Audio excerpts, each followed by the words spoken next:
Bonsoir. Le président de la République attache une importance particulière à la propreté, à l'amélioration du cadre de vie et à la préservation d'un environnement sain. Pour ancrer durablement une culture de propreté et de civisme, il a demandé au gouvernement de renforcer l'initiative Setal Sunu Réew en impliquant davantage les écoles, les daara, les associations de quartier et les services publics comme la SONAGED. Cette dynamique sera marquée par le lancement d'une nouvelle version de la Journée nationale d'engagement citoyen qui coïncidera avec la célébration du 65e anniversaire de l'indépendance du Sénégal. L'objectif est de mobiliser toute la société autour d'un engagement collectif en faveur de la propreté et du bien-être commun.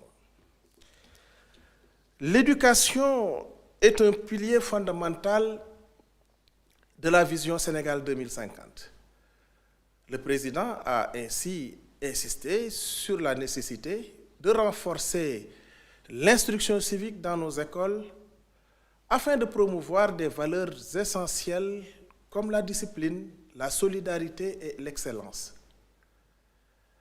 Dans le même esprit, une attention particulière sera accordée aux enseignants dont le rôle est indispensable à la réussite de notre jeunesse. Une cérémonie spéciale sera organisée pour leur rendre hommage et reconnaître leur engagement.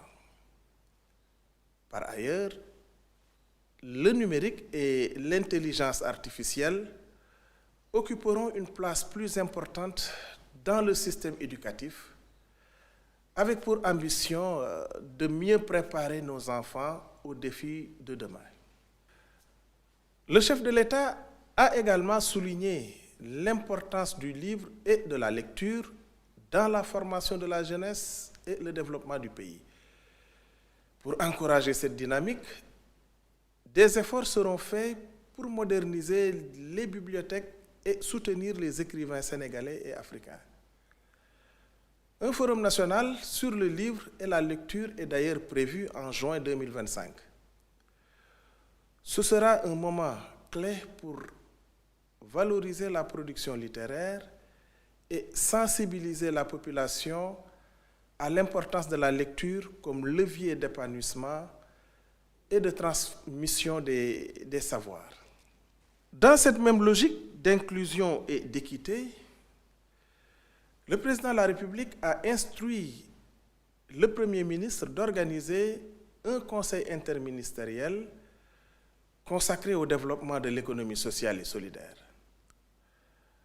L'objectif est de structurer un cadre qui permette de créer des emplois durables, de renforcer la citoyenneté à travers l'éducation populaire et de lutter efficacement contre les inégalités sociales et culturelles.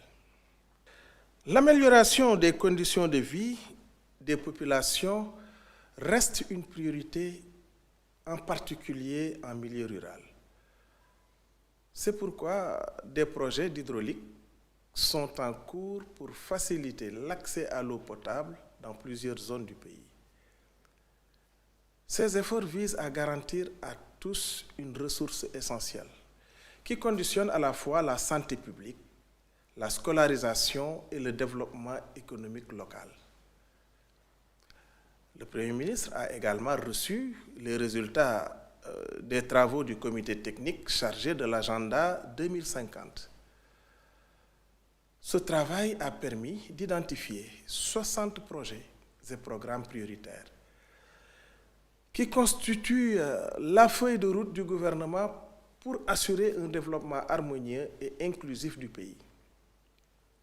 Enfin, concernant la liquidation du Conseil économique, social et environnemental et du Haut Conseil des collectivités territoriales, le Premier ministre a rappelé que ce processus se fera dans le strict respect des obligations légales.